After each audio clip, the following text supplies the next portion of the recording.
En France, l'argent, c'est bien plus qu'une simple monnaie. C'est un lieu de contradiction profond, un véritable tabou national. On va plonger ensemble au cœur de ce sujet pour comprendre ce qu'il révèle sur nous. Tout est dit dans cette phrase, non? Cette ambivalence, elle est vraiment au cœur de notre relation à l'argent. C'est un paradoxe qui influence absolument tout, des repas de famille jusqu'aux plus grands débats publics. Alors pourquoi un tel sac de nœuds? C'est la grande question de cette analyse. On va essayer de décortiquer les couches psychologiques, culturelles et sociales pour remonter à la racine de ce tabou. Allez, on entre dans le vif du sujet. Et la première grande révélation, c'est que notre rapport à l'argent, ce n'est pas vraiment une question d'économie. C'est avant tout une affaire très intime, une affaire qui se passe à l'intérieur de nous. En fait, l'argent devient une sorte de miroir géant. On y projette tout. Notre quête de sécurité, l'image qu'on a de nous-mêmes, notre ego. Et surtout, tout nous manque affectif. Ce n'est plus un outil, ça devient un symbole extrêmement puissant. On voit bien ici tout ce que l'argent peut venir porter à notre place. Il peut servir à penser une estime de soi fragile, à gonfler un ego qui en a besoin, ou à tenter de combler des vides affectifs qui nous hantent. Et cette phrase, elle est d'une lucidité incroyable. Elle illustre parfaitement le mécanisme.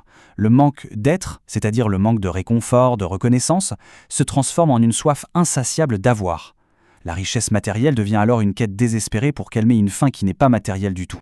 Bon, maintenant qu'on a vu la dimension individuelle, on va changer d'échelle. On va regarder comment toutes ces psychologies personnelles mises ensemble créent des frictions sociales, de la tension et ce sentiment très français de jalousie. Il faut dire que ça vient de loin. Les racines sont profondes, notamment culturelles et religieuses.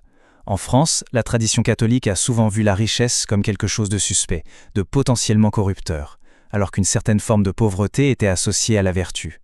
À l'inverse, dans les cultures d'influence protestante, on parle de gestion de fortune sans le moindre complexe. La réussite n'y est pas du tout entachée de la même suspicion. Et ce conflit, on le retrouve dans les codes sociaux. C'est fascinant. Pour l'aristocratie, c'est le nom qui prime, pas le compte en banque.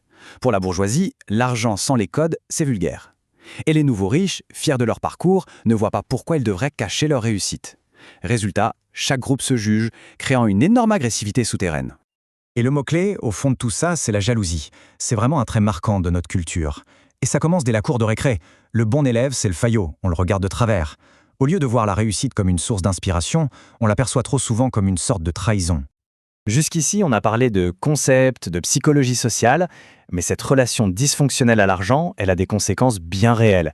Et parfois, elles sont tout simplement dévastatrices dans la vie des gens.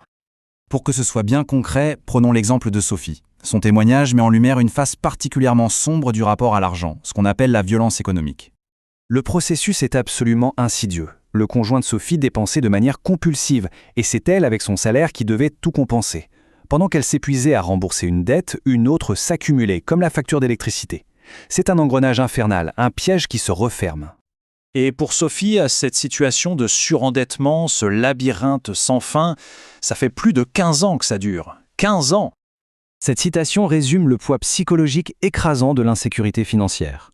Quand la base, la sécurité matérielle, n'est pas là, il devient impossible de planifier, de se projeter et même, tout simplement, de penser calmement. On arrive maintenant à la conclusion. Après tout ce parcours, quelle est la perspective finale, la plus éclairante de cette analyse? Eh bien, la voici. La thèse centrale. L'argent n'est pas une force qui corrompt, c'est un amplificateur. Il ne transforme pas les gens. Il leur donne simplement les moyens de montrer plus fort qui ils sont déjà, au fond, pour le meilleur comme pour le pire. Et donc, la question finale, elle est pour chacun d'entre nous. Si l'argent n'est qu'un miroir de nos peurs, de nos désirs, de notre caractère, qu'est-ce que notre propre reflet nous apprend sur nous-mêmes ?